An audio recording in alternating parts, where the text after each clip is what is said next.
We are here to taste of Long Island in Farmingdale, New York. Thank you so much for checking out Lime TV. I'm your gracious host this afternoon, and we have a very special guest. Took a lot to get him here, but he's here now. He has a lot on his plate, no pun intended. Chef. There's nothing on the plate, actually. Yet, we're working on that, though. We have Chef Barret of Hell's Kitchen fame, of Kitchen Casino fame, of Cutthroat Kitchen fame, and Midnight Feast, but they didn't air it yet. I don't know why. They cut it before my episode. Sorry to hear that. Well, it's it's their loss, not mine. Yeah. So I think they still have time to air it, though, so we'll see. So since we're on Long Island website, you are a former resident here of Long Island, so welcome back. Well, thank you. I love being back. It's Long Island. I love Long Island. I actually want to move back, but the taxes are too high. Right. We all know that. Now, what town were you from? Holbrook. Born and raised in Holbrook, Suffolk County. Went to Sachem High School, class of 1994. I guess that's like the biggest school in the nation. So, yeah, we're up there. I don't remember half my graduating class. I know 5 people. Wow. That's it. That's not a lot. People hit me up when I was on TV, like, hey, man, remember me from elementary school? I'm like, no, sorry, I don't remember you. All right, so we're friends on Facebook. I follow you on Hang With, which is Hang With, which we're live on Hang With, too. And you, my friend, have a lot going on. You are constantly somewhere, no matter what hour of the day it is, midnight. 3 a.m., 4 a.m., 7 a.m., I sleep like 4 hours a night. But it's, I get a lot of inspiration on what I do. I love what I do. I always want to stay busy. I want to use the platform that I was given, which was Hell's Kitchen and Cutthroat Kitchen and all these other shows, to do something positive with my life and pay it forward. I do a lot of charity work. You were recently out in San Diego doing something with charity. I just got back from San Diego. I was out there for a reality rally, which is Michelle's Place Breast Cancer Resource Center. We raise money, all the reality stars raise money, and for every $500 we raise, one person gets a free mammogram. They can't afford it, doesn't have health insurance. So the reason why I like that charity and love it so much is because I was actually there at the center, so I saw where, it's not like the ALS or the Red Cross where you raise money, you don't know where the money's going. I actually saw where the money's going, so I haven't left there once without tears in my eyes. Wow. So I might cry now. Well, maybe it might be because of the onions, right? Do you have onions? I don't, shallot. Well, as Ramsey would say, I got shallot. Shallot. Talking about Chef Ramsey, how is it with that guy? He's amazing. Is he? He's amazing. He's a teddy bear. Oh, outside of the kitchen, he's a teddy bear. In the kitchen, he is how he has to be. He's the leader of the brigade. Things have to be done his way, and if they're not done his way, he'll let you know. If he ever says, taste that, you know it's not a good thing. He's not going to say, taste that, oh, it's amazing, let me go put it back in the past. No, you messed up. Now, along with all those things, you have a restaurant opening in Westchester, I believe? Well, actually, I was blessed with 2 people that contacted me on separate occasions at the same exact time, pretty much. So I'll be doing a consult where I'm opening 2 different places at the same exact time. So it's one place is going to be more of a breakfast, lunch, brunch, which is in Port Washington. It's called the Bluebird Cafe. That's right. So I'm doing that. I actually brought on my partner, Trevor McGrath, which is from season 9 of Hell's Kitchen. So he'll be helping me with that place. I'll be doing that in the morning and then shifting over into the night, going up to Yonkers for Bistro 914. So I'll be the executive chef consultant up there. So I'll be up there until about midnight, 11 o'clock, and then go home, drive an hour, sleep for 3 hours, and then get up and do it all over again. Now, with the place in Port Washington, when does that open? Well, we were gearing up for the first week of May, but now I just got off the phone with my partner. It turns out that we're going to be going in tomorrow because we just need to get a little bit more kitchen equipment in. Like, people are stiff and not showing up for appointments, so we got to get in there and get hands on and actually build the kitchen. So we go full force when we consult. And when you open, obviously you're going to be there so people can come in and I'll be there from 6 a.m. until 12 noon, and then from 1 o'clock or 3 o'clock on, I'll be at the bistro up in Yonkers. Very cool. Now, obviously you're a chef. What do you? No. What kind of chef are you? Explain to the people watching. I do. Everybody always asks, "What's your specialty? What do you do?" I do comfort food, kicked up to the next level. I try to take your everyday thing and just transform it a little bit by adding an ingredient.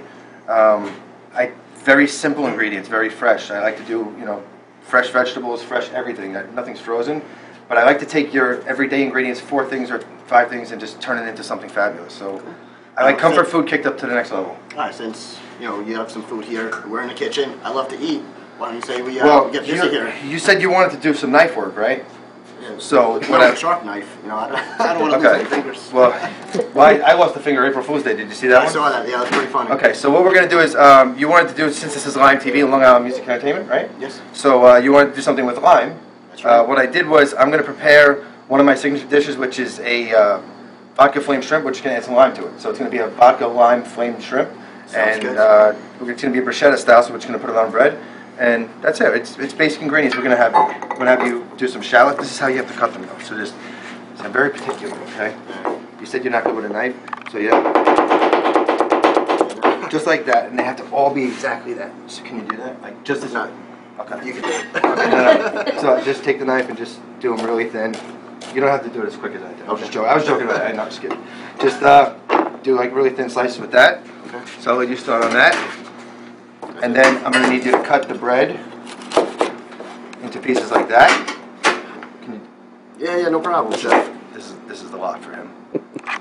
This is a big knife here. We're going to be here all day, guys. So you guys got coffee? You got the coffee on? All right, so. A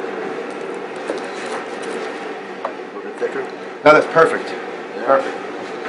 Almost. Chef and trainer. Can I turn this on? For the bottom one. Actually, no, you know what? This is what we'll do. We're going to do something different. Stop. Well, I got to watch my fingers with him. Now, this recipe, I don't use salt. I don't need salt for it. If I don't need salt, I'm not going to use it. Jesus. He's killing the bread. He's killing it. Yeah, you can do it. No, you got to listen. When you start something, you got to finish it. You're good. Don't worry. I'm just joking. I'm just joking with you. So what I'm going to do is I'm just going to grill these off real quick. Since we don't have a grill, we're just going to use some direct flame to toast it up. And I want to do this first because just to get it out of the way and cools off a little bit.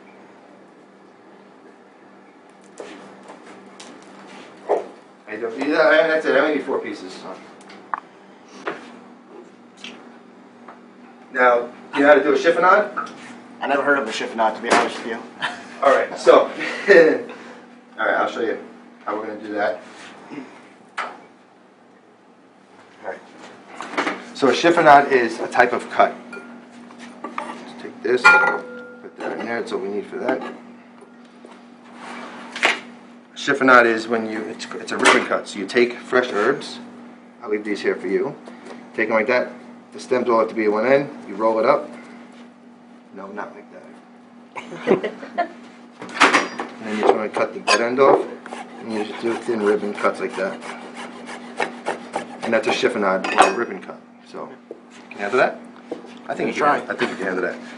And then after you're done with that, if you want to, I'm just going to take these and just do a little. You want to make everything around the same size with the herbs. Just throw the herbs in there.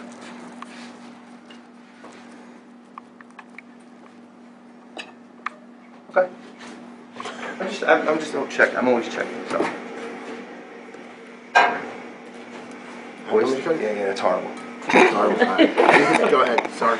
So what you okay, so what you do is, whenever you use your knife and you're cutting something, leave the blade down. Don't ever take the blade off the board. Leave it down. Just rock it like a boat. Use this hand to guide your knife. So you're going to curl your fingers back like this. Use this as a guide. And never chop your fingers off. So I can actually look at you, and I can cut this all the same exact length the whole time. I don't trust myself.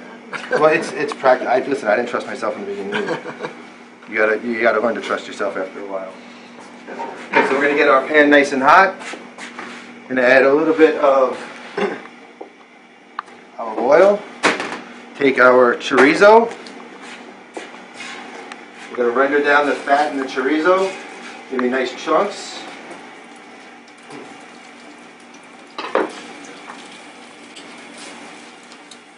Okay, so I brought it. I'll probably make enough to do like 4 different servings. So this dish is going to be. It's kind of like a surf and turf, or because you got the chorizo in there and then you got the shrimp in there. Now the shrimp I'm using are where'd they go?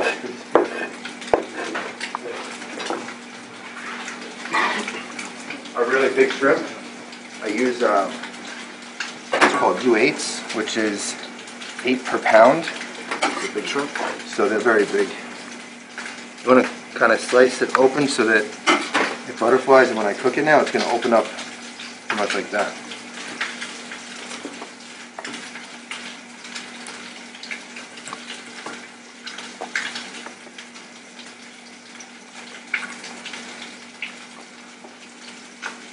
You want to add the vodka to this when we're ready for that, or what? Yeah, I could do. Yeah? I don't know if you gotta try, you gotta taste the vodka first. You gotta drink some. Is the hood working? You want me to turn it on? Does it matter? Loud. Okay, alright, so you can leave it on.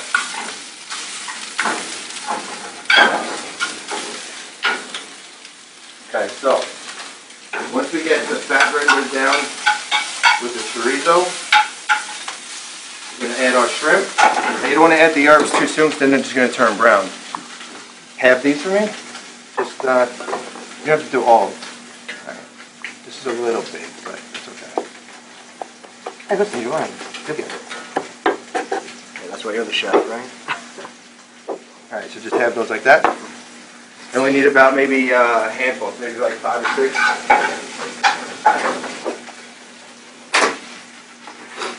First thing we'll add is our shrimp.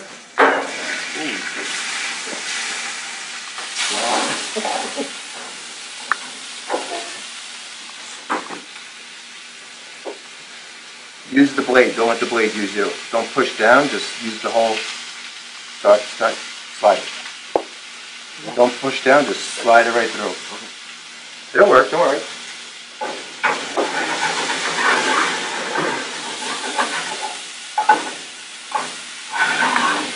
Okay, once the shrimp is cooked halfway on one side, we're going to add our shallot.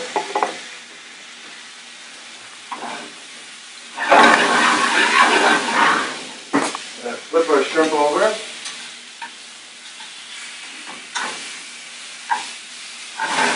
Now we're going to add our vodka. So now this is the part where you kind of want to take it off the flame. It's going to deglaze the pan. What it's doing is deglazing the pan. Now all the stuff that's on the bottom of that pan, which is called the fond or the foundation, it's all getting incorporated into the dish. So once it's turning off the alcohol, that's when we take our tomatoes. We'll cherry tomatoes in. You want tomatoes or that's good? No, that's good. That's fine. Our lime. Okay, so we found the use for the lime. So lime and vodka go well together anyway. So. Okay, and then we have some lime zest in here also, which we're going to use at the very end, which is going to add just a little bit of color to the plate.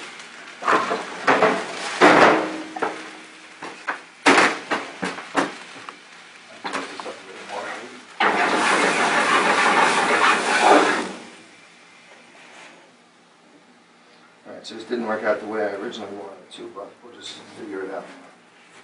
So the best part about what I do is you got to figure things out as you go along. It's the fun part of cooking.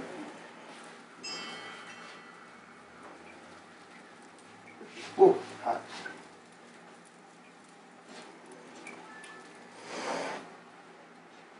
Alright.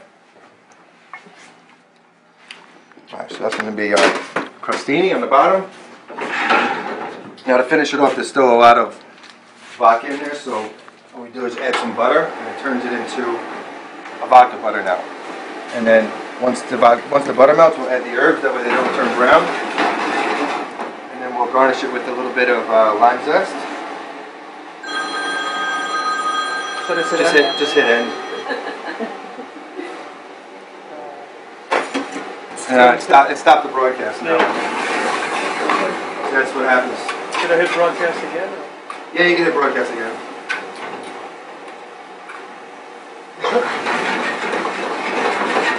Now this is actually a dish that's going to be on the menu up at Bistro 914.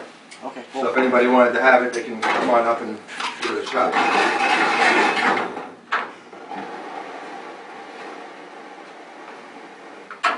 It's so good. It's really good. Okay, so what I have here is some balsamic reduction. It's going to get absorbed by the bread.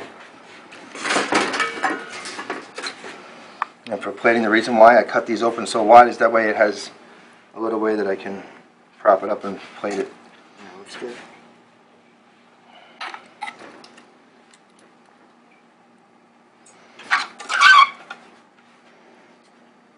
And then this is what makes it the bruschetta, is just having the tomatoes, and it should have garlic in it, but I don't have any garlic.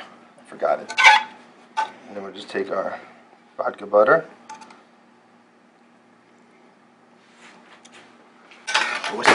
dish called? This is a vodka flame, and vodka and lime shrimp bruschetta. So this was my white canvas, and this is what I painted for you. There you go. Very cool. Beautiful. Is it good? It looks good, right? It looks delicious. I like it.